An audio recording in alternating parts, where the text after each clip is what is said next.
Welcome back to another edition of Episodes I Did Not Own as a Kid. All right, today we are doing Gobot Rest Q. He is the Guardian Medic, and as you can see, he turns into an ambulance, specifically a Nissan Caravan ambulance. And let's give him a spin so you can see the vehicle mode. This is part of the original GoBots toy line, which was released by Tonka here in the United States in late 1983, and after they got the license from Popey, which was a subsidiary of Bandai in Japan. And in Japan, they were known as Machine Robo. This specific one was MR15 Ambulance Robo. That's MR for Machine Robo number 15. So since he's so low on the numbers line, that means that he was part of the original wave and part of the original 600 line, which meant that you spent 600 yen and you got yourself this little GoBot to play with. So let's transform him. I know that a lot of you are going to be comparing him to Ratchet from the Transformers, and maybe so. These were two toy lines that came out almost around the same time, so of course they're going to have very similar robots to compete with each other. These, however, the GoBots or the Machine Robo line, were actually very small. If you compare them to like a mini bot from the Transformers, somebody like Bumblebee or something like that, then they're going to be either the same size or a little bit bigger.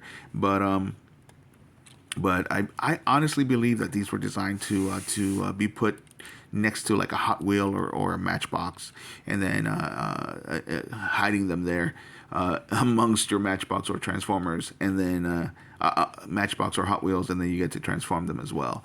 So in the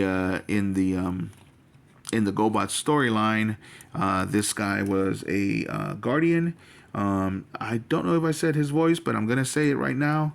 If I repeat it, oh well. It is Frank Welker. If that name sounds familiar to you, that's because that was the voice of Megatron on the Transformers. So Frank Welker also did the voice of Scooter on the GoBots. So while he was doing the voice of Megatron on the Transformers, he was also doing lots of voices on other shows, and that included the rivals, the GoBots. So and in the GoBot storyline, this guy was a Guardian, and of course, the GoBot storyline was based on the show, was done for the show, which was made by Hanna-Barbera. Most of us did not watch it back then because, of course, the Transformers show was much cooler looking and than the Hanna-Barbera one was. But I got to tell you, as an old man, I'm watching it now, and that GoBots cartoon is actually really, really good. The story is great. It's way more concise. It's got a way more diverse cast of characters, both on the GoBots part and on the humans part, and as well as a way more diverse cast of actors. So, and again, they did a lot of things that they later did in the Transformers. One thing, for example, was the fact that the leaders of the two factions, used to be friends and fought for the same side until one of them decided that he wanted to be the leader, and he was going to take leadership by force, and hence became the bad guy, and that would be Psykill back there. You can see him in the background, that red and white guy. And then Leader One, of course, is the leader of the Guardians that he betrays. Great episode, and the Transformers actually took that storyline and used it in Transformers Prime way later, 30 years later, in like 2011, where Megatron and Optimus Prime were actually friends when they were young Transformers. Anyway, the GoBots did all kinds of other things as well that the Transformers later did. They actually had a working government, and they had in Cybertron, and instead of the Decepticons actually having taken over and being tyrants in Cybertron, the Guardians were still defending Gobotron from the Renegades, and keeping them from taking over. All right, well, that's a basic little bit of history on the GoBots. Let me know what you guys think of this figure. This was actually a pretty basic transformation, and even the mini-bots, a lot of the mini-bots had very similar transformations.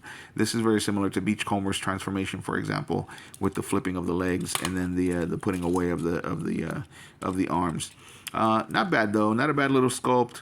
Not a bad little design. As usual, the torso is die cast, and then the rest is plastic. So the head and the legs and the arms are plastic. We do have rubber tires, though, which is great. Something that I definitely miss. But I would love it if I mean Hasbro owns them, and they're coming out with quote unquote Gobots, which are basically just going to be repaints of other Transformers that they're calling Gobots. They own them anyway. Why not just re-release them like this with the original molds, like they did for the G1 when they re-released them for Walmart and Target and whatnot? I would buy them. But okay, thanks for watching, gang. Let me know what you guys think in the comments. Anything at all, what you think of the Gobots in general, what you think. Did you know that Gobots even existed? Did you know that there's a a quarrel out there on who came first? The Gobots came first before the Transformers, if you're talking about the shows. But if you're talking about the toys, the Transformers actually came first in the form of the Micro Change and Diaclone series. So anyway, let me know what you guys think in the comments of the figure of Gobots. Did you like them when you had them as a kid? Did you not have them as a kid? Is this the first time you hear about them? And as usual, if you like the video, hit a like. And if you like the content, hit a subscribe. Thanks for watching, gang.